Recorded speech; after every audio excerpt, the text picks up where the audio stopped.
Genèse chapitre 13.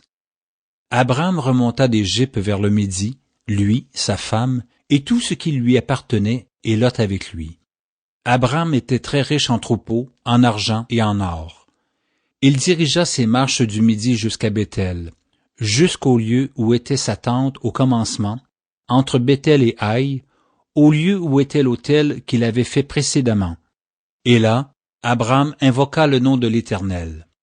Lot, qui voyageait avec Abram, avait aussi des brebis, des bœufs et des tentes. Et la contrée était insuffisante pour qu'ils demeurassent ensemble, car leurs biens étaient si considérables qu'ils ne pouvaient demeurer ensemble. Il y eut querelle entre les bergers des troupeaux d'Abram et les bergers des troupeaux de Lot. Les Cananéens et les Phérysiens habitaient alors dans le pays. Abram dit à Lot, « Qu'il n'y ait point, je te prie, de dispute entre moi et toi, ni entre mes bergers et tes bergers, car nous sommes frères. Tout le pays n'est-il pas devant toi?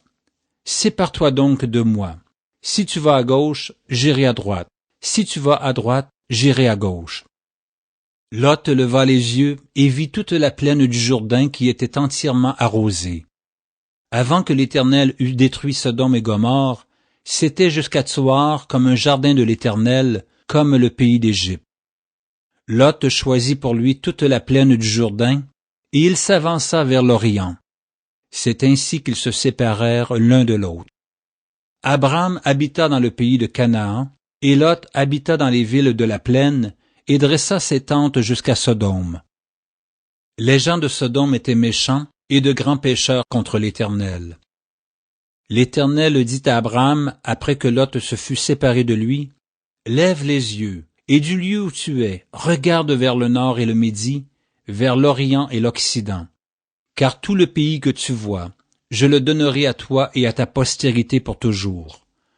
Je rendrai ta postérité comme la poussière de la terre, en sorte que, si quelqu'un peut compter la poussière de la terre, ta postérité aussi sera comptée. Lève-toi, parcours le pays dans sa longueur et dans sa largeur, car je te le donnerai. » Abram leva ses tentes et vint habiter parmi les chênes de Mamré, qui sont près d'Hébron. Et il bâtit là un autel à l'Éternel.